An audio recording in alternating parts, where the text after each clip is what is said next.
Long ago, in a busy city, there lived two young men named Daniel and Michael. They were almost the same age. They worked in similar jobs, and strangely enough, they earned exactly the same amount of money, $4,000 every month. At first, nobody could see any difference between them. They both had the same salary. Both lived in the same city. Both wanted a better life, and both believed that one day they would become financially successful. But there was one small difference. They had completely different ideas about what money was for. Daniel believed money was meant to make life comfortable. Michael believed money was meant to buy freedom. Every month, when Daniel received his $4,000 salary, he felt rich. He upgraded his phone. He bought expensive clothes. He ordered food whenever he wanted. He financed a new car because, as he said, "I work hard. I deserve it." His friends admired him. They saw the car. They saw his clothes. They saw the restaurants he visited. And they thought Daniel was doing very well. Michael lived differently. He also enjoyed life, but before spending his money, he asked himself a simple question. What job should this dollar do? Some of his money paid for his basic needs. Some went into an emergency fund, and a portion was invested for the future. He did not look rich. In fact, sometimes his friends joked about him. One evening, Daniel looked at Michael and laughed. "You earn the same $4,000 as I do. Why don't you enjoy your money?" Michael smiled. "I do enjoy it." Daniel looked at his old car. "Then why don't you buy a better one?" Michael replied, "Because I don't want my money to disappear the moment I receive it." Daniel laughed. "You think too much about money." Michael simply smiled. Years passed. Both men received raises. Their income increased from $4,000 to $5,000, then $6,000. But something strange happened. Daniel's expenses increased every time his salary increased. When he earned $4,000, he wanted a better car. When he earned $5,000, he wanted a bigger apartment. When he earned $6,000, he started spending on expensive holidays, gadgets, subscriptions, and things he had never needed before. His income was growing, but so was his lifestyle. This is one of the quietest traps in personal finance: lifestyle inflation. When people earn more, they often start spending more. And because the new lifestyle feels normal very quickly, they don't feel richer. They simply become more expensive to maintain. Michael did something different. When his salary increased, he did not immediately increase his lifestyle. He increased his savings and investments first. Then he allowed himself to enjoy some of the extra income. His life was improving too, but his money was also building something in the background. Years later, something unexpected happened. Daniel lost his job. Suddenly, his $6,000 monthly income became zero. But his bills did not become zero. The car payment was still there. The rent was still there. The credit card bills were still there. The subscriptions were still there. And the lifestyle he had built required money every single month.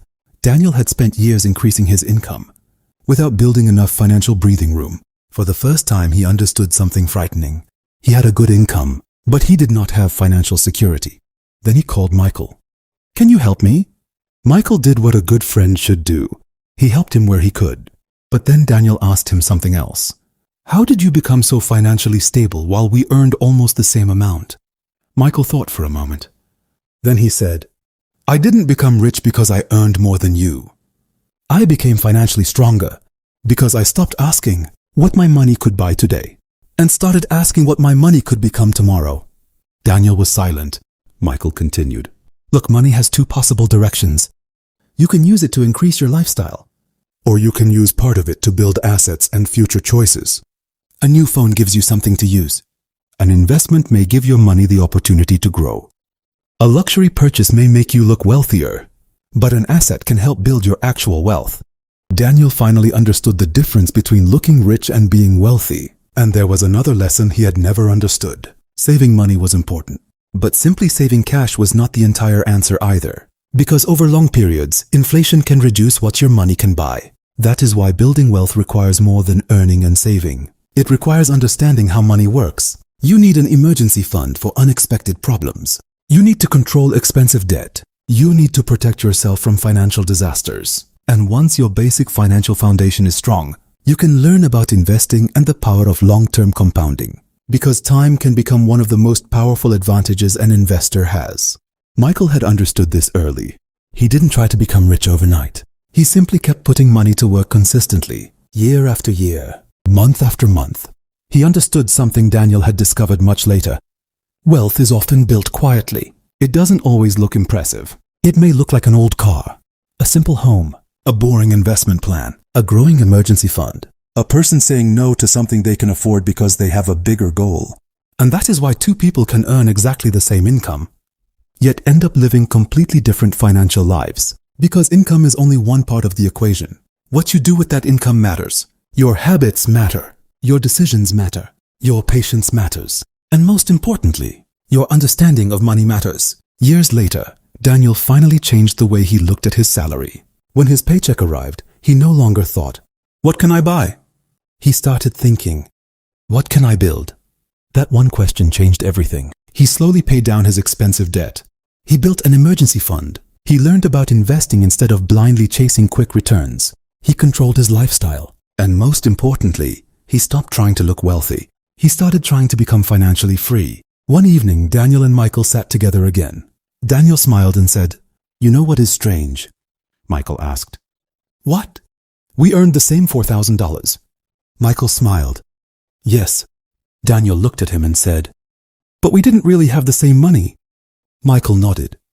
Because now Daniel understood. Money is not only about how much comes into your life. It is also about what happens to it after it arrives. Some people use every dollar to create a better-looking present. Others use some of their dollars to create a better future. And neither person becomes wealthy simply because of a salary. They become wealthy through what they repeatedly do with the money they earn. So the next time your paycheck arrives, don't only ask, "What can I afford?" Ask yourself something more important. What can this money become? Because the difference between being paid and becoming wealthy is often not the size of your paycheck. It is the decisions you make after receiving it.